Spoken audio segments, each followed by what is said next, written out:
Hello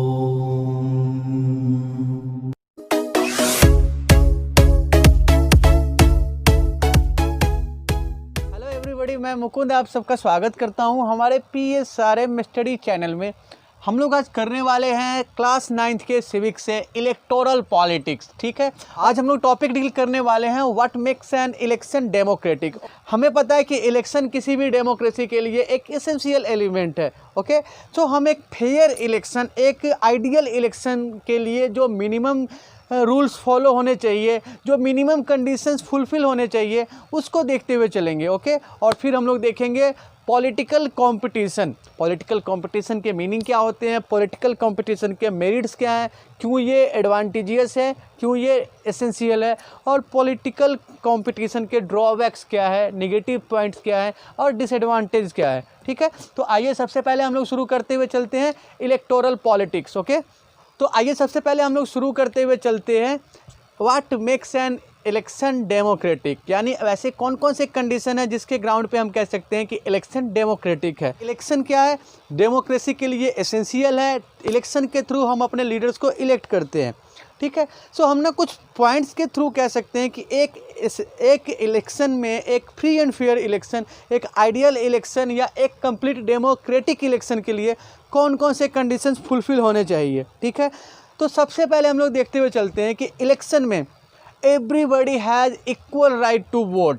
ठीक है ना, जो भी सिटीजन है, irrespective of their social condition, irrespective of their economic condition, everybody in the country have right to vote. He can choose his leaders. Everybody has right to vote. हम लोगों ने देखिए अपने 9th क्लास के French revolution में पढ़ा था, वहाँ पे हम लोगों ने डेमोक्रेसी का एग्जाम्पल देखा था। हिस्ट्री में पढ़े थे ना हम लोग पहला चैप्टर कि फ्रांस में जब कॉन्स्टिट्यूशन आता है, मोनार्की खत्म होती है, तो जो फ्रांस का नया कॉन्स्टिट्यूशन बनाया जाता है उसमें 2 तरह के वोटर्स होते हैं, एक एक्टिव सिटीजन और एक पैसिव सिटीजन। ठीक है ना, तो वहाँ पे जो एक्टिव सिटीजन्स हैं वो रिच थे, वो वोट कर सकते थे, जो रिच नहीं है वो वोट नहीं कर सकते हैं। तो क्या इस कंडीशन को हम लोग फुल्ली डेमोक्रेटिक कह सकते हैं? नहीं कह सकते हैं। तो डेमोक्रेसी ऐसा होना चाहिए, चाहे वो किसी भी कंडीशन पे कोई भी वहाँ पे डिस्क्रिमिनेशन नहीं होना चाहिए। ठीक है ना, हर एक आदमी को वोट देने का राइट हो। So everyone has the right to vote and every vote must have same value. हम लोगों ने अपने क्लास 9th में पढ़ा है पहला चैप्टर सिविक्स का, what democracy and Y democracy. ठीक है ना, वहाँ पे हम लोगों ने कुछ एसेंशियल फीचर देखे डेमोक्रेसी के, कि देखिए ऑफिशियली डेमोक्रेटिक होते हुए भी किसी कंट्री के कॉन्स्टिट्यूशन में, किसी सोसाइटी में कुछ मिनिमम फीचर्स होने चाहिए जो डेमोक्रेसी को एक रियल फेस प्रोवाइड करता है। हम लोगों ने एग्जाम्पल लिया था ना, हमारे टेक्स्ट बुक में एग्जाम्पल दिया गया फिजी का एग्जाम्पल हम लोगों ने उस चैप्टर में देखा कि फिजी में जो नेटिव फिजियन थे उनके वोट्स और जो इंडियन ओरिजिन के थे उनके वोट्स, दोनों के वोट के वैल्यू में डिफरेंस था। ठीक है ना, वहाँ देखा हम लोगों ने फिर इस्टोनिया का एग्जाम्पल देखा कि इस्टोनिया में रसियन जो कम्युनिटी के लोग हैं वो माइनॉरिटी में है और उनको वोटिंग वैल्यू नहीं दिया गया, उनको वोट देने के राइट्स नहीं दिए जा रहे थे या उनके वोटिंग वैल्यूज़ को कम करके देखा गया। तो वो एक आइडियल सिचुएशन नहीं हो सकता है डेमोक्रेसी के लिए। So in a democracy everybody has the right to vote and every vote must have same value. There is no difference in value of vote casted by different people. ठीक है ना, उसके बाद हम क्या देखते हैं कि जो भी पॉलिटिकल पार्टी है, हर एक political party independently freely election contest कर सकती है। हर एक इंडिविजुअल इलेक्शन कंटेस्ट कर सकते हैं। जैसे आपका राइट टू वोट है वैसे ही आपका राइट टू कंटेस्ट इलेक्शन है। ठीक है ना, कि हर एक पार्टी, हर एक individual freely independently election contest कर सकते हैं। हम लोगों ने अपने उसी पहले चैप्टर में व्हाट डेमोक्रेसी वाई डेमोक्रेसी में चाइना का एग्जाम्पल देखा था कि चाइना में क्या है, communist party of China he powerful है, और कोई भी पार्टी वहाँ पे अप्रूव्ड नहीं है, लीगल नहीं है। और कम्युनिस्ट पार्टी के जो अलायंस पार्टीज हैं वो भी अगर कंटेस्ट करते हैं तो कम्युनिस्ट पार्टी से उन्हें अप्रूवल लेना पड़ता है। सो कंप्लीट डोमिनेशन वहाँ पे एक ही पार्टी का है। तो उस सिचुएशन को भी हम लोग फुल्ली डेमोक्रेटिक नहीं कह सकते हैं। चाइना के इलेक्शन को भी हम लोग फुल्ली डेमोक्रेटिक नहीं कह सकते हैं। ठीक है ना, सो क्या होना चाहिए, एक डेमोक्रेटिक इलेक्शन में हर एक पार्टी को या हर एक इंडिविजुअल को इलेक्शन कंटेस्ट करने का राइट मिलना चाहिए। ठीक है, फिर हम लोग देखते हैं voters must be given choice at regular interval. Zimbabwe का एग्जाम्पल हम लोगों ने देखा था। जिम्बाब्वे के एग्जाम्पल में हम लोगों ने क्या देखा कि रॉबर्ट मुगाबे ने अपने टर्म को बढ़ा दिया, लाइफ टाइम कर दिया, ठीक है ना। Robert Mugabe declared himself president for long, ठीक है ना। उन्होंने क्या, रॉबर्ट मुगाबे ने खुद को जिम्बाब्वे का राष्ट्रपति लाइफ टाइम के लिए डिक्लेयर कर दिया, अपने कॉन्स्टिट्यूशनल पावर को बढ़ा लिए, ठीक है। तो वो एक सही सिचुएशन डेमोक्रेसी के हिसाब से नहीं हो सकता है। डेमोक्रेसी में क्या होना चाहिए, इलेक्शन रेगुलर इंटरवल पे होते रहने चाहिए। रेगुलर इंटरवल हमारे यहाँ नॉर्मली कितने साल का है, 5 साल का है। हम लोगों ने जो पहला चैप्टर था वहाँ पे मैक्सिको का एग्जांपल लिया था, वहाँ पे देखा हम लोगों ने कि मैक्सिको में 6 साल के, हर 6 साल पे इलेक्शन होते हैं। तो ये जो टर्म है वो अलग हो सकते हैं, लेकिन एक फिक्स टर्म के बाद इलेक्शन कंडक्ट होते रहने चाहिए, ठीक है। और जो ये इलेक्शन है, इलेक्शन में लोगों के पास ना जो वोटर्स होते हैं उनके सामने अच्छे लीडर्स आने चाहिए। हर एक पार्टी आइडियल पर्सनैलिटी वाले लीडर्स को इलेक्शन में कंटेस्ट करने का मौका दे। कहने का मतलब है कि जो लीडर्स हैं they must have a good choice, ठीक है। अपने यहाँ पे अमूमन आप देखते हैं तो जो भी पॉलिटिकल पार्टीज हैं, जो लीडर्स हैं, तो आपको वहाँ पे चूज़ करना बड़ा मुश्किल होता है, ठीक है। ज़्यादातर वैसे कैंडिडेट्स होते हैं जो बहुत रिच हैं या इनका क्रिमिनल बैकग्राउंड है या जिन्हें लोग सपोर्ट नहीं करते हैं, लेकिन पार्टी ने उनको फोर्स किया है, उन्हें, ठीक है, पार्टी की तरफ से उन्हीं को नॉमिनेट किया गया है।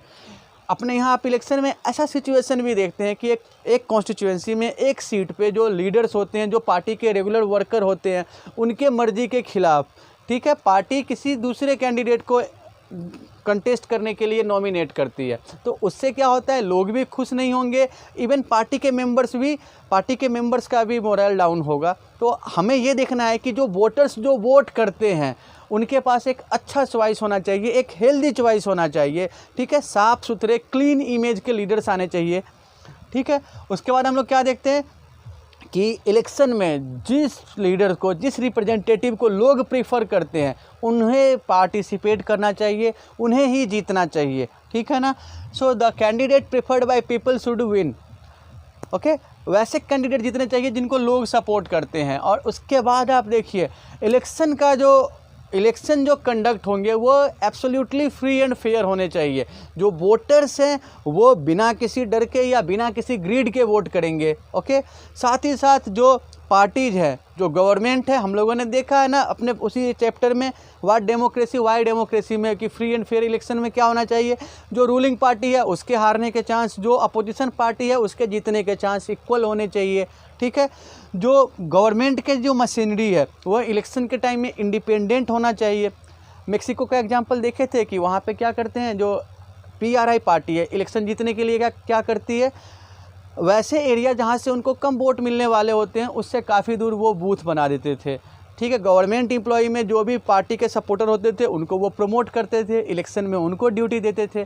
तो जो भी इलीगल प्रैक्टिस है, जो भी गलत प्रैक्टिस है, करप्ट प्रैक्टिस है, वो इलेक्शन में नहीं होने चाहिए।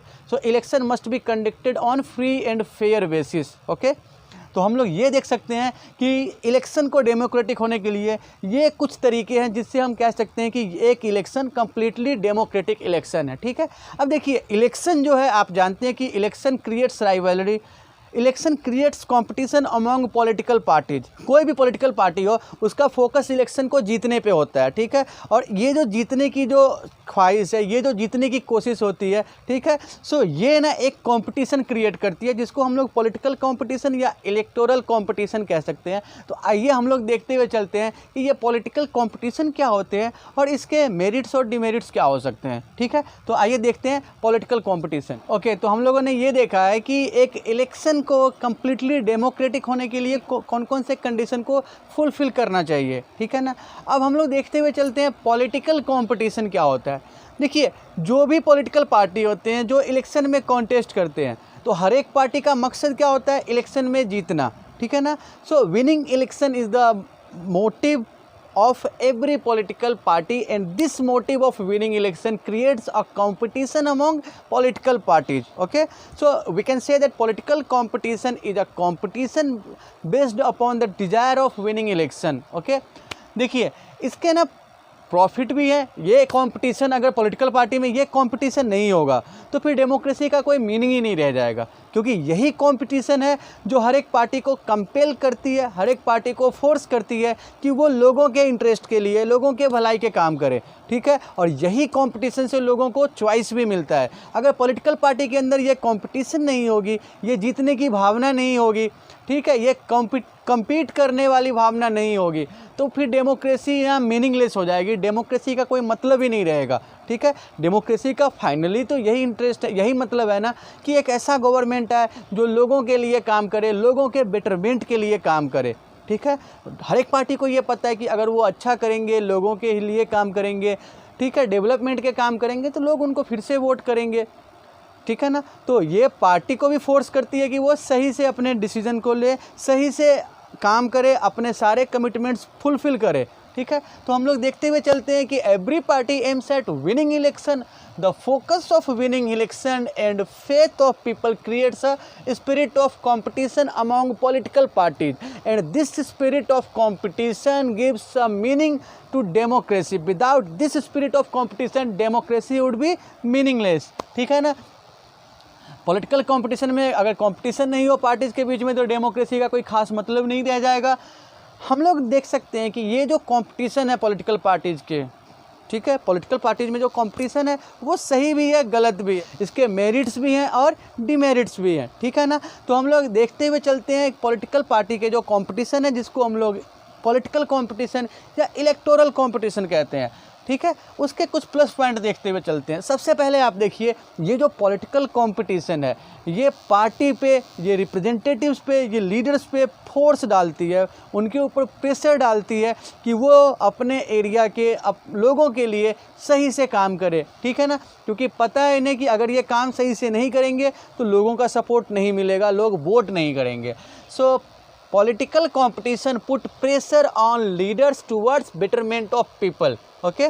Every party works to serve people, every party claims to be a servant of people। हमें पता है कि हर पार्टी अपने आप को लोगों का सेवक बताती है, ठीक है। हर एक पार्टी अपना मोटिव यही कहती है कि उनका पॉलिटिक्स ज्वाइन करने का, पॉलिटिक्स का एक ही मोटिव है, लोगों की भलाई करना। So parties works to serve people because they desire for win, okay. कोई भी पार्टी लोगों के लिए ही कोई भी पार्टी अपने आप को लोगों की सेवा के लिए ऑफ़र करती है। और इस ऑफ़र के पीछे मोटिव क्या होता है? इस ऑफ़र के पीछे पार्टी का मोटिव यही होता है कि पार्टी को लोगों का वोट मिलेगा, पार्टी को सपोर्ट मिलेगा, पार्टी को इलेक्शन में जीत मिलेगी, ठीक है। तो पॉलिटिकल पार्टी का रियल मोटिव क्या है, ये कंपटीशन से पता चलता है। जो पॉलिटिकल कंपटीशन होता है that reveals the real motives of political party as well as this competition provides healthy choice to voters. Political competition ही लोगों को चॉइस प्रोवाइड करती है। हर एक पॉलिटिकल पार्टीज़ के पास अपने आइडियाज़ हैं, अपने प्रॉमिस है, अपने प्लान्स है, प्रोग्राम्स है। अब लोग चूज करते हैं, लोग जज करते हैं कि किसके प्लान्स के साथ उन्हें जाना चाहिए, किसके प्लान्स को प्रमोट करना चाहिए, किस पार्टी को मौका दिए जाने चाहिए। तो लोग मेनली तो जज यहाँ पे फाइनल जज तो लोग करते हैं, जो वोटर्स हैं दे आर द रियल जज इन डेमोक्रेसी, ठीक है ना। तो लोगों के पास एक हेल्दी चॉइस होना चाहिए। डेमोक्रेसी का मतलब ही है कि लोगों के पास एक हेल्दी चॉइस हो ताकि वो वहाँ की गवर्नमेंट में अच्छे लीडर्स को इंक्लूड किया जा सके, अच्छे लीडर्स को लोग वोट कर सके, ठीक है। तो इन सारी चीज़ों को देखते हुए हम कह सकते हैं कि डेमोक्रेसी में इलेक्शन में जो कंपटीशन है, जो पॉलिटिकल कंपटीशन है, वो एक डिजायरेबल सिचुएशन है। Political competition is a desirable element in politics in election, okay. दूसरी तरफ हम ये देख सकते हैं कि इस कंपटीशन के ना ड्रॉबैक्स भी हैं, इस कंपटीशन में नुकसान भी है, डिमेरिट्स भी हैं इसके, ठीक है। तो देखते हैं हम लोग कि इस कंपटीशन के, ये जो पॉलिटिकल कंपटीशन है, इसके क्या क्या डिमेरिट हो सकते हैं। सबसे पहले देखिए, ये जो पॉलिटिकल कंपटीशन है ना, ये कहीं ना कहीं एक सोशल डिवीज़न क्रिएट करता है। सोशल डिवीज़न कहने का ये सेंस है कि जो भी पार्टी के सपोर्टर हैं या जो सिटीजन्स हैं वो डिवाइडेड होते हैं एक पार्टी के सपोर्टर के तौर पे। आप कई बार ऐसे देख सकते हैं अपने फैमिली में, अपने सोसाइटी में देख सकते हैं कि आपके घर वाले किसी और पार्टी के सपोर्टर हैं, आपके पड़ोसी किसी और पार्टी के सपोर्टर हैं। तो कहीं ना कहीं उनमें इस चीज़ को लेके एक गैप क्रिएट होता है, ठीक है। कई बार ये गैप ना बहुत ज़्यादा ही हार्श हो जाता है, बहुत ज़्यादा वाइड हो जाता है ये गैप। सो political party divides society politically. देखिए, ये जो सोशल डिवीज़न है, ये पॉलिटिकली जो सोशल डिवीज़न है, ये सही भी हो सकता है क्योंकि इस डिवीज़न के थ्रू लोग एटलीस्ट पॉलिटिकली अवेयर हो रहे हैं, ठीक है। और ये डिवीज़न है तो गलत भी हो सकता है। तो हम ये तो ज़रूर कह सकते हैं कि ये कंपटीशन ना, political competition has created society on political grounds. It created a social division, a political division with in society, ठीक है। सेकंड आप क्या देखते हैं कि देखिए पॉलिटिक्स में ना सिर्फ एक चीज़ मैटर करती है, वो है जीत। हर एक पार्टी, हर एक लीडर जीतने के लिए कोई भी ट्रिक इस्तेमाल करते हैं, ठीक है। सो पार्टीज और candidates use dirty tricks to win election, as winning election is the only motive of every political party as well as every candidate, okay. So every candidate और political party uses all dirty tricks to win election, and this led to corruption in politics, this led to corruption in election system, ठीक है। so parties use dirty tricks to win election, okay।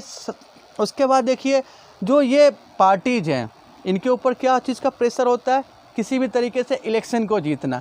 ये जो election जीतने का जो pressure है, election जीतने का इनका मकसद होता है। इसमें क्या करते हैं, कोई भी पॉलिटिकल पार्टी में जो डिजायरेबल चेंजेस होने चाहिए, जो भी पॉलिटिकल पार्टी के जो मोटिव हैं, ऑब्जेक्टिव हैं फ्यूचर के लिए, लॉन्ग टर्म पॉलिसी है, ठीक है, वो उसको इग्नोर करते हैं और उनका सारा फोकस सिर्फ और सिर्फ इलेक्शन जीतने पे रह जाता है। तो आप ये कह सकते हैं कि आपकी जो डेमोक्रेसी है या पॉलिटिकल सिस्टम है वो सिर्फ और सिर्फ इलेक्शन पे डिपेंड हो गया, ठीक है।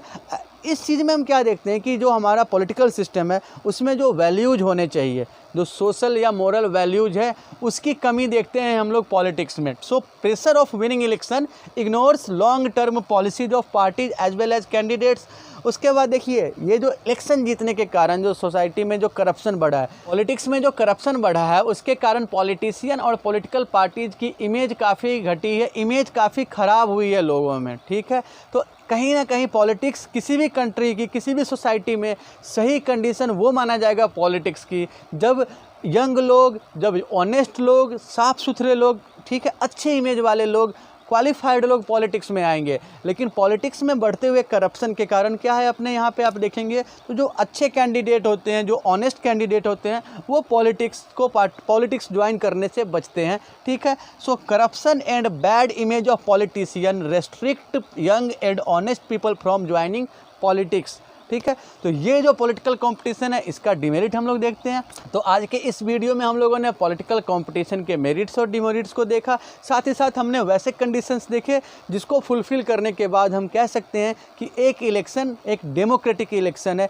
इलेक्शन में डेमोक्रेसी के वैल्यू को फुलफिल करने वाले एलिमेंट्स हैं, ठीक है। तो मैं उम्मीद करता हूँ कि आज के वीडियो को आपने काफ़ी अच्छे से समझ लिया होगा, आज के वीडियो को आपने काफ़ी एंजॉय किया और what makes an election democratic, इस टॉपिक को अच्छे से समझ लिया। अगर फिर भी कोई प्रॉब्लम आती है तो आप स्क्रीन पे फ्लैश हो रहे व्हाट्सएप नंबर पे अपने प्रॉब्लम शेयर कर सकते हैं। साथ ही साथ आप कमेंट बॉक्स में भी अपने क्वेश्चन, अपने प्रॉब्लम या अपने सजेशन शेयर कर सकते हैं।